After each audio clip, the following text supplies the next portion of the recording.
Beberapa hari lalu, saya baru mendapat suntikan ilmu yang begitu dahsyat. Suntikan ilmu dari salah satu guru saya, di mana di majelis ilmu beliau ada bahasan mengenai rezeki yang melengkapi pemahaman saya selama ini. Masya Allah, ilmu Allah begitu luas dan dalam. Rugi rasanya jika manusia tidak berikhtiar mengejar ilmu. Karena dengan berilmu, mengantarkan kita pada kokohnya iman kepada satu-satunya Tuhan, Allah SWT. Ternyata, selama ini manusia banyak yang salah kaprah tentang konsep berpikir tentang rezeki yang rata-rata dijadikan patokan dalam menilai hidupnya bahagia atau tidak bahagia. Dan hal tersebut memperkuat asumsi dan analisa saya selama ini yang juga tertuang dalam buku saya Rahasia Agar Berbahagia.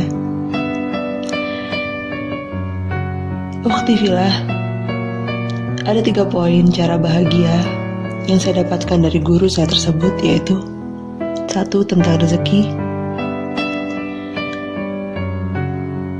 Di dalam surat ke-67, yaitu surat Al-Mulk ayat 15, Allah mengajarkan manusia bahwa dalam mencari rezeki, manusia diperintahkan untuk berjalan saja. Karena rezeki sudah Allah hamparkan, tinggal dicari, tinggal ditemukan. Karena rezeki sudah dijamin oleh Allah. Kemudian yang kedua, tentang memperbaiki diri atau bertaubat. Dalam surat ketiga, yaitu surat Ali Imran ayat 133, Allah mengajarkan manusia untuk bersegera dalam bertaubat. Ya, jadi yang bersegera itu adalah dalam bertaubat, dalam memperbaiki diri, dalam memohon ampunan Allah. Karena tidak ada yang tahu kapan usia manusia berakhir. Kemudian yang ketiga adalah tentang berbuat baik atau beramal soleh. Apa yang Allah inginkan kita dalam hal beramal soleh? Ternyata dalam surat kedua, yaitu Al-Baqarah ayat 148, Allah mengajarkan kita untuk berlomba-lomba dalam membuat kebaikan, berlomba-lomba dalam melakukan kebaikan, dalam beramal saleh, termasuk beribadah. Karena tidak ada ruginya orang-orang yang tetap dalam kebaikan meskipun dibalas atau direspon dengan sebaliknya. Karena akan beruntunglah manusia yang berlelah-lelah, bercapek-capek dalam beramal soleh, dalam melakukan kebaikan. Jadi ternyata Allah mengajarkan kita untuk jangan berlomba-lomba mencari rezeki, jangan bercapek-capek, jangan bersibuk-sibuk, jangan berlelah-lelah dalam mencari rezeki seolah-olah engkau tidak percaya bahwa rezeki itu sudah dijamin oleh Allah. Jadi salah jika kau gadaikan waktumu bersama Allah untuk mencari rezeki. Kau lalaikan waktumu untuk beribadah hanya karena khawatir kehilangan rezeki. Kau tunda kesempatan untuk memperdalam ilmu tentang Quran dan hadis di majelis ilmu hanya karena takut kekurangan rezeki. Itu salah. Salah, ukhti. Itu salah dan salah. Maka dari itu semestinya bukan rezeki yang kau mohonkan dalam tiap doa dan sujudmu. Karena rezeki itu sudah Allah jamin. Yang belum dijamin sama Allah apa? Hidayah.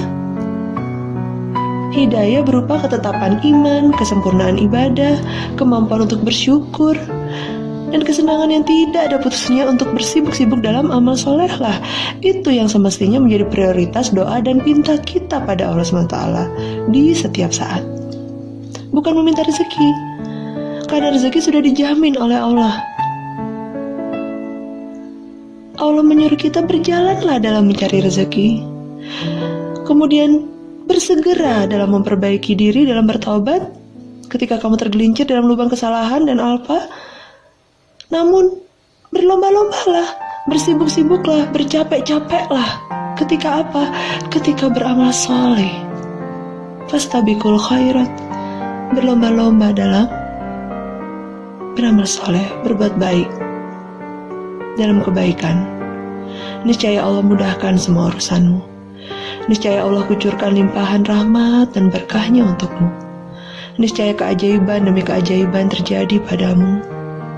Dan kamu pun bisa menjadi manusia paling beruntung di dunia. Dan tentu saja di akhirat. Paling bahagia di dunia dan tentu saja di akhirat. Ada perkataan ulama berkata bahwa tidak akan masuk surga seseorang yang belum merasakan surga di dunia, yaitu berupa kebahagiaan, karena iman itu dijadikan dia sebagai hal yang paling berharga, dicintakan dalam hatinya iman, dan itu adalah kebahagiaan yang selama ini tidak sadar bahwa manusia mencari itu. Kebahagiaan karena mencintai iman. Iman ketika ada dalam hati kita berarti kita dalam posisi dan kondisi ketentraman puncak, ketenangan puncak, karena iman berasal dari kata aman, artinya tentram, tenang, ya, aman. Yuk, mulai sekarang kita berlomba-lomba dalam beramal saleh.